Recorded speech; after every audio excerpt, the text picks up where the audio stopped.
ரன்பீர், நீங்க சொன்ன மாதிரி தான் ரன்பீர். இவ வெறும் அம்பு. எய்தவங்க என் அத்தையும் பாட்டியும்.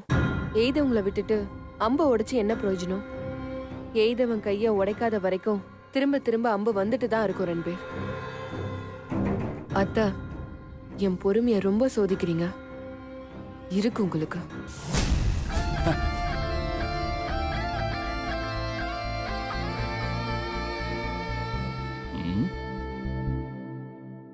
சக்தி கிட்ட லவ்வ சொல்லணும். சொன்னா எப்படி புரிஞ்சுப்பா நம்ம லவ்வ? ஏதாவது பண்ணுமே. என்ன பண்ணலாம்? எஸ். ஐயோ, சின்ன பொண்ணுன்னே தெரியலையே. ஏமா, நான் இங்க குட்டி போட்ட பூனை மாதிரி டென்ஷனா நடந்துகிட்டு இருக்க. நீ என்ன ஏதுன்னு கேப்பேன்னு பார்த்தா அமைதியா உக்காந்துகிட்டு இருக்க. அம்மா, இப்ப நீ எதுக்கு டென்ஷன் ஆகுற? அந்த சக்தியை எப்போ வீட்டை விட்டு வெளியில அனுப்ப போறோன்னு தானே? ஆமாமா, சரியா சொன்ன. எப்படா நாளைக்கு வரும்னு இருக்கு. நாளைக்கு தான் பெரிய ட்விஸ்டே இருக்கு. அந்த சக்திய சிவா மனசுல இருந்து எடுத்துட்டு நாம ஏற்பாடு பண்ண வேறொரு பொண்ண சிவா சக்தியா பார்க்கணும். அவன் அவளைத்தான் சக்தியா நம்பணும். அதுக்கப்புறமா இந்த சக்திய வீட்டை விட்டு துரத்தணும். இது எல்லாமே நல்லபடியா நடக்கணும். எல்லாம் நல்லபடியா நடக்கும். நீ கவலையே படாத. இத்தனை நாள் அவமானப்பட்டது, அசிங்கப்பட்டதெல்லாம் ஒரு முடிவுக்கு வரப்போகுது. நான் சொன்ன மாதிரி அந்த சக்தியை இந்த வீட்டை விட்டே அனுப்பிடலாம். அதுவும் சும்மா அனுப்ப மாட்டேன். அவ எனக்கு கொடுத்த அவமானத்தை விட பல மடங்கு அவளை அவமானப்படுத்தி ஏண்டா இந்த சுபத்ராவை பகச்சுக்கிட்டோன்னு அவ ஃபீல் பண்ற அளவுக்கு அவளை அசிங்கப்படுத்தி தான் இந்த வீட்டை விட்டே அனுப்புவேன். அம்மா, அப்படி மட்டும் நடந்துச்சு, அதை விட சந்தோஷப்படுறதுக்கு எனக்கு வேற எதுவுமே இல்லம்மா. அந்த சக்தி என்னைக்கு இந்த வீட்டை விட்டு போறாளோ அன்னைக்குதாம்மா எனக்கு தீபாவளி. அந்த நாளுக்காக தான் நான் காத்துக்கிட்டே இருக்கேன். நீ ரொம்ப நாள்லாம் காத்துட்டு இருக்க வேண்டாம். சீக்கிரமே அது நடக்க போகுது. அவ கூனி குறுகி இந்த வீட்டை விட்டு போறத நீ பார்க்க தான் போற.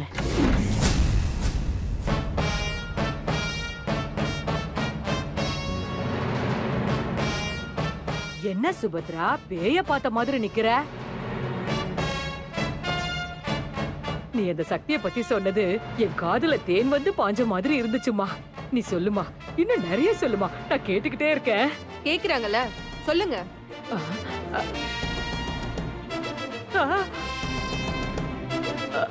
இவளா? இவ எப்ப வந்தா?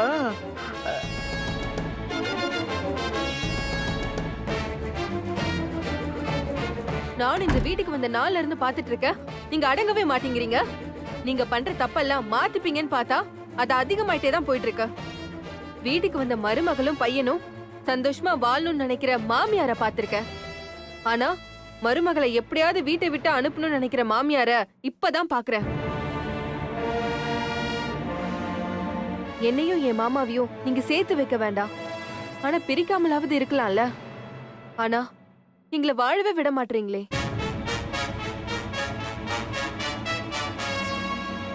நானும் போனா போதும் அத்தை தானே, போக போக சரியாயிடுன்னு பார்த்தா நீங்க திருந்துற மாதிரியே தெரியல. இதுக்கு மேலேயே நான் உங்களை விட்டு வச்சா அதுதான் நான் பண்ற மிகப்பெரிய தப்பா இருக்கும். போறேன். இப்பவே மாமா கிட்ட போய் எல்லா உண்மையும் உங்களை பத்தி சொல்றேன். நீங்க என்ன வீட்டை விட்டு துரத்துறீங்களா இல்ல நான் உங்களை வீட்டை விட்டு துரத்துறேனான்னு இப்ப பாக்கலாம்.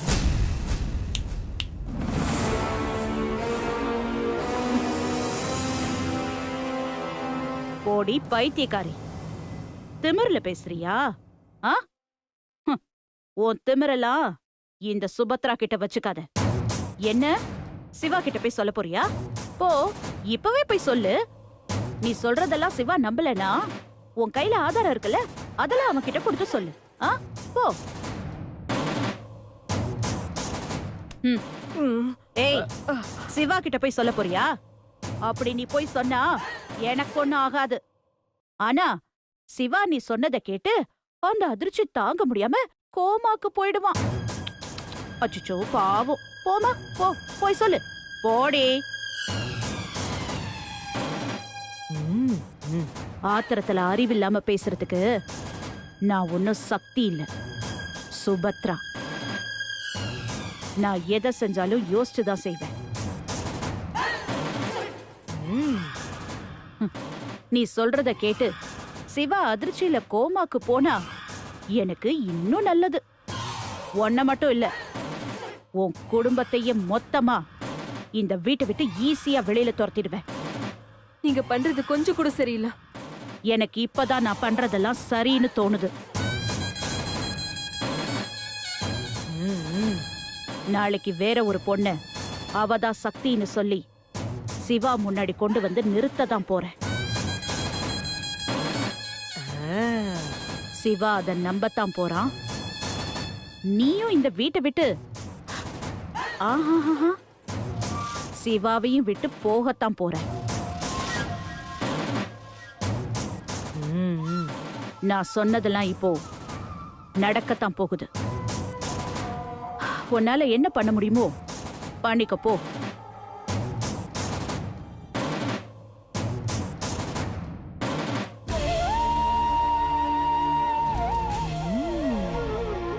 நீ என்ன யோசிக்கிறேன்னு எனக்கு நல்லா தெரியுது. பேசாம நாளைக்கு நாமளே சிவா முன்னாடி போய் நின்னு நான் தான் சக்தின்னு சொல்லிடலான்னு தானே யோசிக்கிறேன். ஆ. அப்படியே போய் நீ நின்னாலும் எனக்கு கவலை இல்ல. ஏன்னா டாக்டர் என்ன சொன்னாருன்னு நீ மறந்திருப்ப.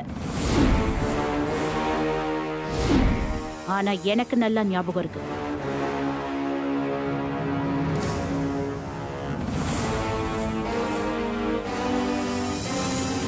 சிவாவுக்கு அதிர்ச்சியான தகவல் எதுவா இருந்தாலும் அவன் கோமாக்கு போயிடுவான்னு டாக்டர் சொன்னது ஞாபகம் இருக்கா? ஆ. சோ நீ அவன் முன்னாடி போய் நின்னா அந்த அதிர்ச்சி தாங்காம அவன் கோமாக்கு போயிடுவான். ஆமா, உண்மைதான். டாக்டர் அப்படிதானே சொல்லியிருக்காரு.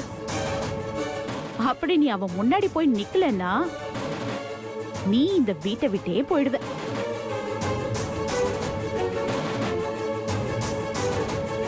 நீ இந்த வீட்டை விட்டு போறியா இல்ல சிவா கோமாக்கு போறானா? Choice is yours.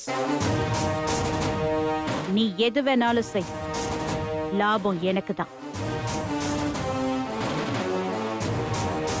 எல்லாம் தெரிஞ்சும் நம்மளால எதுவுமே பண்ண முடியலையே.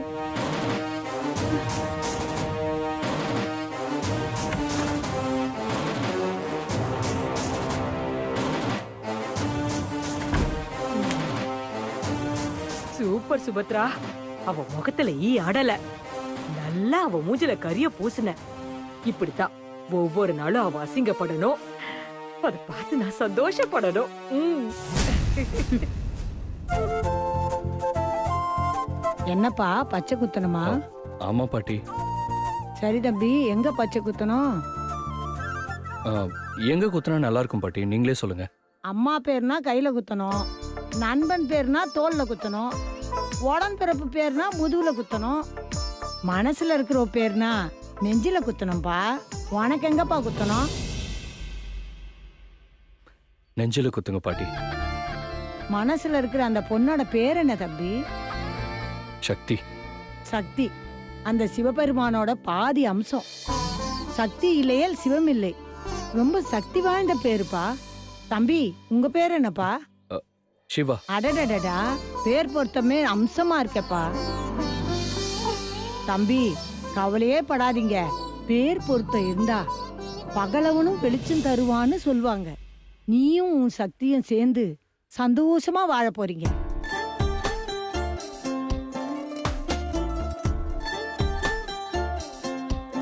ம்? ம். தம்பி, தப்பா நினைச்சுக்காதீங்க. நாளைக்கு வரீங்களா? பச்சை குத்தி விடுறேன். இல்ல பாட்டி, எனக்கு இன்னைக்கே குத்தணும். ஏன்னா நாளைக்கு நான் என் சக்தியை பார்க்க போறேன். அவளை பார்க்கும்போது அவன் மேல நான் எவ்வளவு லவ் வச்சிருக்கேன்னு அவளுக்கு பார்த்தோன்னே தெரியணும் பாட்டி. அதனால நீங்க இன்னைக்கே குத்தி விடுங்க. அதுக்கு இல்ல தம்பி, ஒரு ஊசி உடைஞ்சு போச்சு. ஏன் வேற ஊசி இல்லையா பாட்டி? இருக்கு, ஆனா ஊற வைக்காம ஊசி குத்தக்கூடாது தம்பி. குத்துனா வலி அதிகமா இருக்கும், அதுக்காக தான் சொல்றேன். பரவாயில்ல பாட்டி, என் சக்திக்காக நான் இந்த வலியை கூட பொறுத்துக்க மாட்டேனா? நீங்க குத்தி விடுங்க பாட்டி. உண்மையிலேயே உன்னை கட்டிக்க போறவ ரொம்ப கொடுத்து வச்சோப்பா.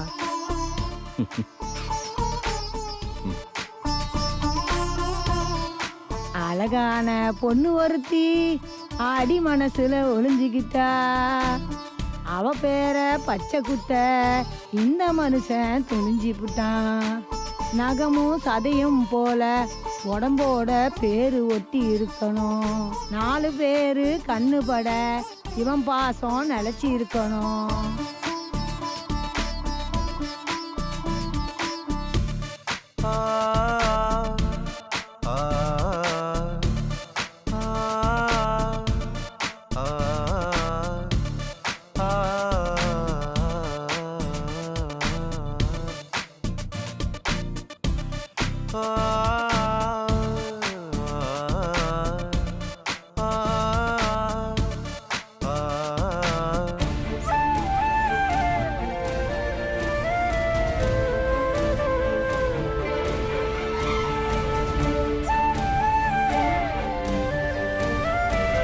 மாமா, என் மேல எவ்வளவு அன்பு வச்சிருக்கீங்க, எனக்காக எவ்வளவு கஷ்டப்படுறீங்க.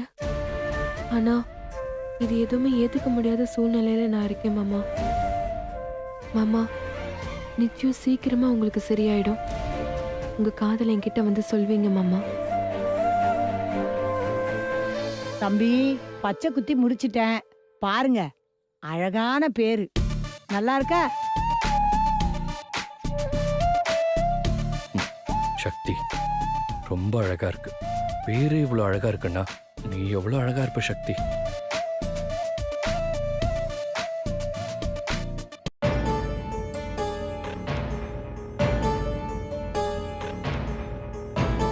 அம்மா, என்ன சக்தி? சக்தி, என்ன சக்தி, என்னாச்சு? என்ன ஆச்சு சக்தி? நீ தானடி கூப்பிட்ட, என்ன விஷயம்னு சொல்லு.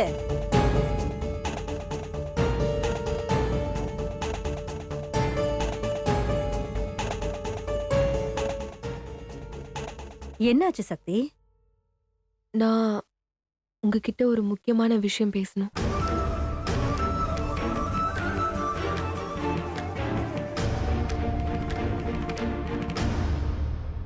என்ன விஷயம் சக்தி, சொல்லு. நாளைக்கு மாமா போற கோவிலுக்கு நானும் போறேன். இது இவ்வளவு கோயிலுக்கு போறாளா?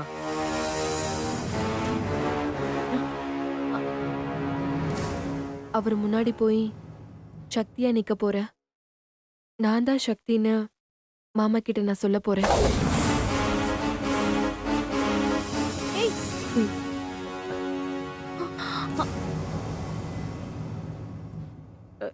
என்னம்மா இவ இப்படி ஒரு பெரிய குண்டை தூக்கி போடுறா? பேசாம இரு. ஆ, சக்தி, என்னடி சொல்ற? எதுக்கு இந்த தேவையில்லாத ரிஸ்க் எடுக்கிற? ஆமா சக்தி, அத்தை சொல்றதுதான் சரி. நீ எடுக்கிறது பெரிய ரிஸ்க். இது சிவாவோட உயிருக்கே பெரிய பாதிப்பாயிடும். வேணா சக்தி, சொன்னா கேளு. இது ஒரு விபரீத விளையாட்டு. நம்ம எதுல வேணா விளையாடலாம், ஆனா உயிர் விஷயத்துல மட்டும் விளையாடவே கூடாது.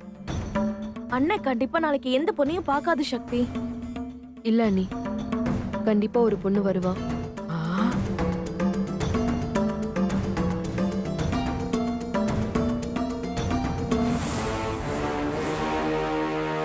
என்ன இவ? அது எப்படி சக்தி இவ்வளவு உறுதியா சொல்ற? எனக்கு தெரியும். ஆ. கண்டிப்பா மாமா முன்னாடி ஒரு பொண்ணு வருவா. அதைத்தான் கேக்குறோம், யார் அந்த பொண்ணு? அது நான் தான். ஐயோ, என்ன இவ? நீயா? சக்தி, என்ன விளையாடுறியா? டாக்டர் சொன்னதெல்லாம் மறந்துட்டியா? நீ மட்டும் அவர் முன்னாடி போய் நின்னா அவரு கோமாக்கு போனாலும் போயிடுவாரு. அது மட்டும் இல்ல, இது அவரோட உயிருக்கே ஆபத்தை ஏற்படுத்தும்னு சொல்லிருக்காரு. அது உனக்கே தெரியும்ல. தெரியும்க்கா. சக்தி, தெரிஞ்சிருந்தோம் ஏன் சக்தி இப்படி எல்லாம் பண்ற? எல்லாம் மாமாவோட நல்லதுக்கு தான்க்கா. நாளைக்கு மட்டும் நான் அவர் முன்னாடி போய் நிக்கலன்னா அவரோட வாழ்க்கையும் கேள்விக்குறியாயிடும், என்னோட வாழ்க்கையும் கேள்விக்குறியாயிடும். அதனால தான் துணிஞ்சு இந்த காரியத்தை செய்ய போறேன். ம்,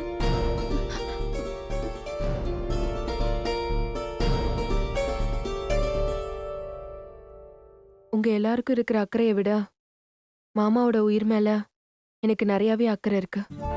அதனால தான் இந்த விஷயத்த நான் பண்றதுக்கு முன்னாடி டாக்டர் கிட்ட போய் இதை செய்யலாமான்னு நான் விசாரிச்சேன். டாக்டர் கிட்ட வேற இவ விசாரிச்சாளா? என்ன சக்தி சொல்ற? டாக்டர்கிட்ட விசாரிச்சியா? என்ன சொன்னார் டாக்டர்?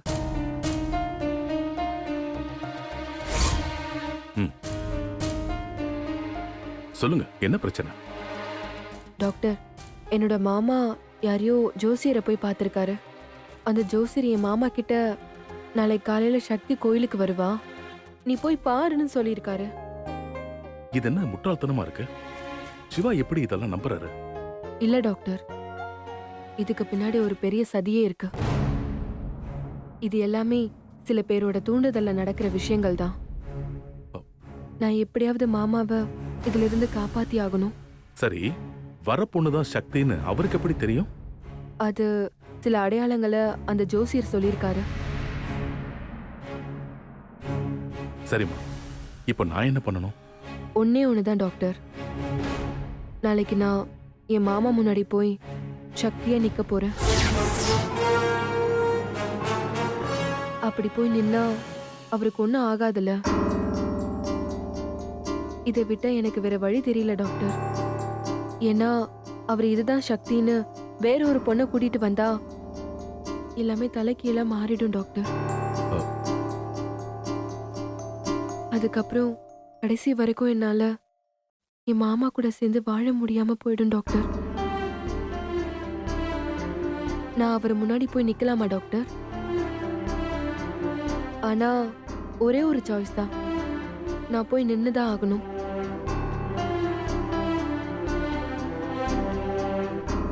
சக்தி, என்னோட இத்தனை வருஷ அனுபவத்துல எத்தனையோ கேஸுங்க நான் சொல்லியே மாறி போயிருக்கு. சில பேர் பொழைச்சுப்பாங்கன்னு சொல்லுவேன், அவங்க இறந்து போவாங்க. சில பேர் பொழைக்க வாய்ப்பே இல்லைன்னு சொல்லுவேன், ஆனா அவங்க பொழைச்சுப்பாங்க. எல்லாமே காட்ஸ் மேஜிக் தான். அவரால் மட்டும்தான் இதுக்கெல்லாம் ஆன்சர் பண்ண முடியும். சோ நீங்க கடவுள் மேல பாரத்தை போட்டு தைரியமா இறங்கி பண்ணுங்க. பிரச்சனை வரும்போது பாத்துக்கலாம். Thanks doctor. ஐயோ, என்னம்மா இவ?